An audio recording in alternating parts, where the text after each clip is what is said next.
नमस्कार, स्वागत है आपका न्यूज इंडिया में। मैं हूं आपके साथ मुस्कान। तो चलिए बुलेटिन का आगाज करते हैं।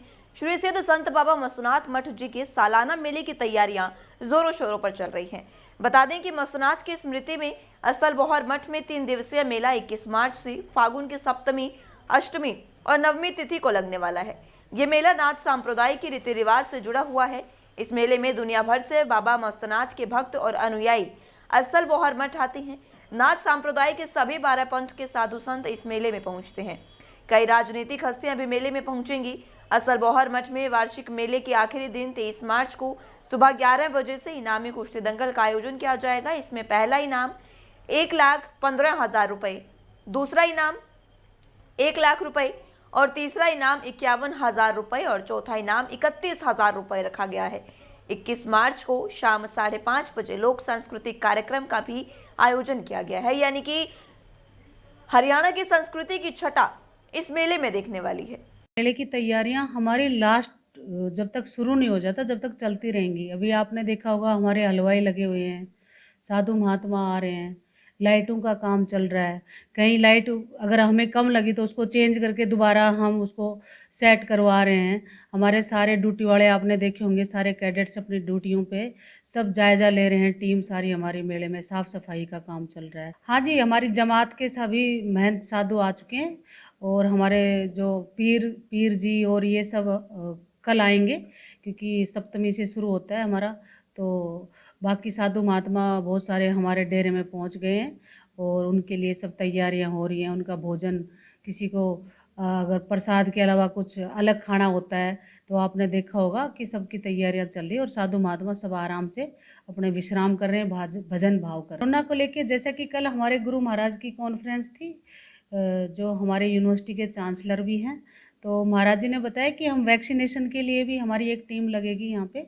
तो लगातार 3 दिन मेले में वैक्सीनेशन हमारे यहाँ होगा और ब्लड डोनेशन हमारे यहाँ कैंप भी लगता है और हमारे यहाँ पे मास्क, सैनिटाइज़र और सोशल डिस्टेंसिंग का पूरा हम ध्यान रखेंगे। सारी जो भी गाइडलाइंस हैं वो हम पूरी कोशिश कर रहे हैं कि हमारे यहाँ से कोई भी बीमार होके ना जाए। सब बाबा के आशीर्वाद से ठीक रहे, स्वस्थ।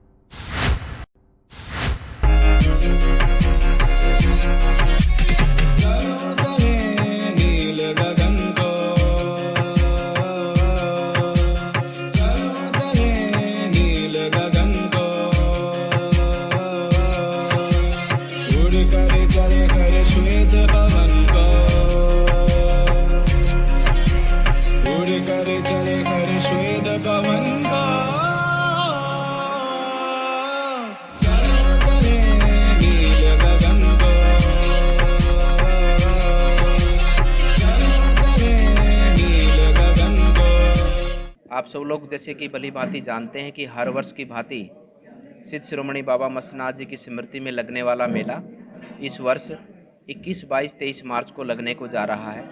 मेरा आप सबसे निवेदन है कि इस मेले में आप सब लोग पहुँचें और बाबा मस्तुनाथ जी से आशीर्वाद प्राप्त कर अपने और पूरे विश्व की मंगल कामना के साथ में अपने जीवन को आगे बढ़ाएं। इस मेले में आकर आप सब लोग आने के वक्त कोरोना की गाइडलाइन का निश्चित रूप से पालन करें।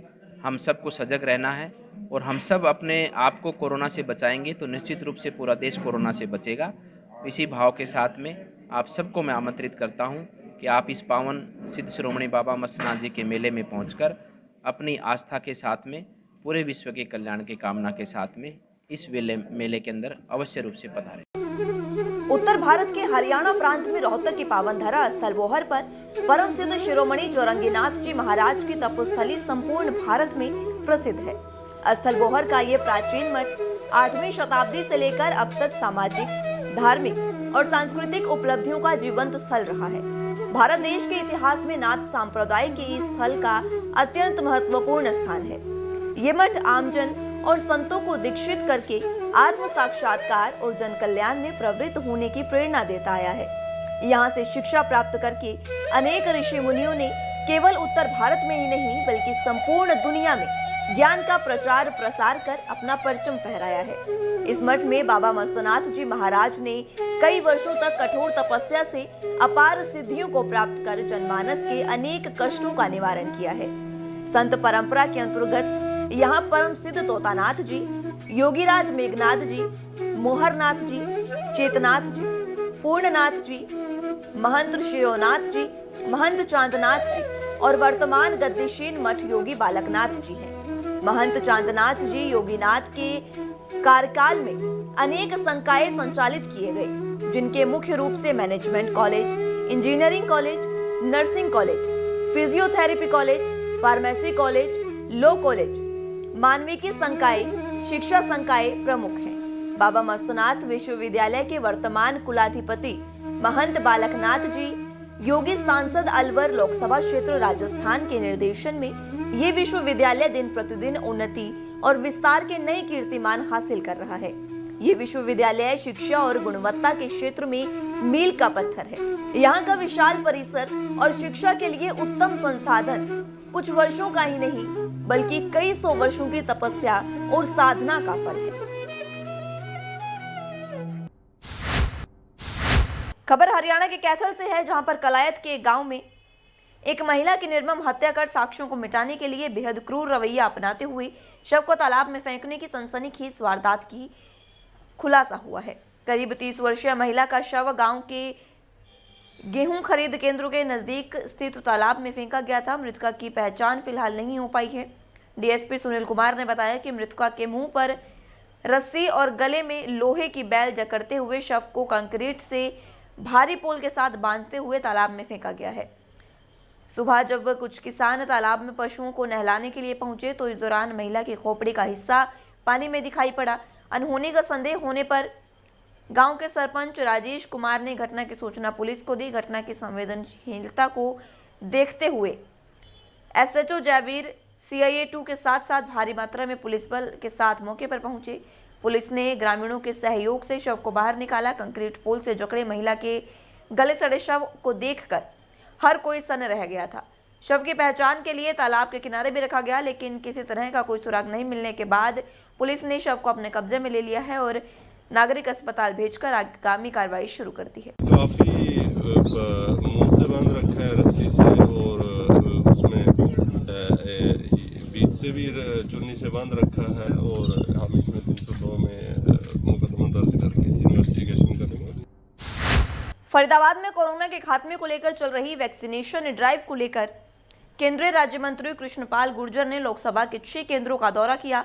इस दौरान सेक्टर 3 के फर्स्ट रेफरल यूनिट पर पहुंचे कृष्णपाल गुर्जर ने कहा कि कोरोना काल में मोदी सरकार ने बेहतर काम किया है और न केवल देश में बल्कि दूसरे देशों की भी मदद की है। गुर्जर ने इस दौरान लोगों से ज्यादा वैक्सीन लगवाने की अपील की। बढ़ते कोरोना वायरस को लेकर कृष्णपाल गुर्जर ने कहा कि कोरोना अभी खत्म नहीं हुआ है, इसलिए लापरवाही ना बरतें। लगातार हाथों को सैनिटाइज करते रहें, मास्क पहनकर बाहर निकलें और सोशल डिस्टेंसिंग का भी पूरी तरह से पालन करें ताकि कोरोना को हराया जा सके। पूरी दुनिया में जिस तरह कोविड का प्रकोप फैला है उससे हिंदुस्तान भी अछूता नहीं है, लेकिन हमारे प्रधानमंत्री जी नरेंद्र मोदी जी की दूरदृष्टा के कारण देश में इस कोविड की बीमारी से बहुत बड़ा बचाव, उनके एडवांस में एक्शन लेने से बहुत बचाव हुआ है। जो दुनिया में सबसे 135 करोड़ की आबादी वाला देश, वहाँ पर मोदी जी के मार्गदर्शन में जिस तरह कोविड पर नियंत्रण किया गया है वो अपने आप में बेमिसाल है।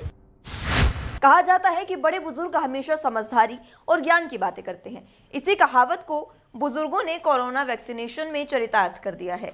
जहां चिकित्सा जगत में जुड़े लोग शुरू में बहुत ही कम मात्रा में वैक्सीन लगवाने के लिए आगे आ रहे थे, वहीं दूसरी तरफ ज्ञान का भंडार कहे जाने वाले बुजुर्ग अधिक से अधिक संख्या में वैक्सीन लगवाने पहुंच रहे हैं। शुक्रवार को 525 लोगों ने वैक्सीनेशन करवाया। PGIMS के जनसंपर्क विभाग के इंचार्ज डॉक्टर गजेंद्र सिंह ने ऐसे बुजुर्गों का तहे दिल से धन्यवाद व्यक्त करते हुए कहा कि वो हमेशा बुजुर्गों का आदर करते हैं और हमेशा उनसे ज्ञान प्राप्त करने की कोशिश करते हैं, क्योंकि बुजुर्गों का दिया ज्ञान हमेशा हमारे जीवन में काम आता है।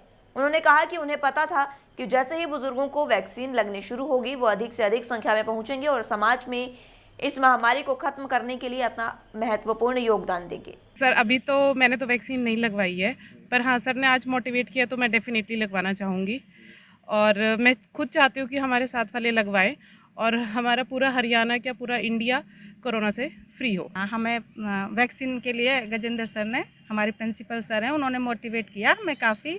फिर हम गए लगवाने, हम लगवा चुके हैं कल वैक्सीन, पर हमें कोई भी कुछ भी वो नहीं है, किसी चीज़ कोई भी साइड इफ़ेक्ट नहीं है, बिल्कुल स्वस्थ हैं हम, ठीक है। और हम कोशिश कर रहे हैं कि भी हमारे आने वाली जो भी है जनरेशन है वो भी लगवाए जल्द से जल्द। सभी लोग अब वैक्सीन लगवाने के लिए आगे आ रहे हैं। कल भी 500 से ज़्यादा व्यक्तियों ने वैक्सीन लगवाई है, कल का डाटा मैं बता रहा हूँ। और ख़ास तौर पे जब से हमारे बुज़ुर्गों के लिए ये वैक्सीनेशन प्रोग्राम शुरू हुआ है, लोग बढ़ चढ़ के हिस्सा ले रहे हैं। और मैं ये पूरा विश्वास दिलाना चाहता हूँ पब्लिक को कि वो जैसे ही उनको मौका लगता है वो ज़रूर वैक्सीन लगवाएं, क्योंकि जैसा कि आपको समझ है कि दोबारा कोरोना के कुछ केसेस पाए गए हैं। हम चाहेंगे कि किसी भी तरह से कोरोना दोबारा सिर ऊपर ना उठाए, ताकि हमारा हरियाणा सुरक्षित रहे, हमारा हिंदुस्तान सुरक्षित रहे और पूरा विश्व सुरक्षित रहे।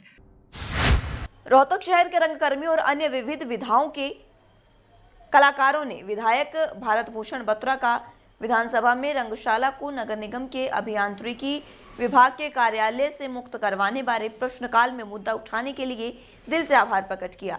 गौरतलब हो कि रोहतक की पंडित श्री राम शर्मा रंगशाला सदा से ही कलाकारों की कर्मभूमि रही है। शहर के कलाकारों के लिए ये स्थान किसी मक्का मदीना से कम नहीं।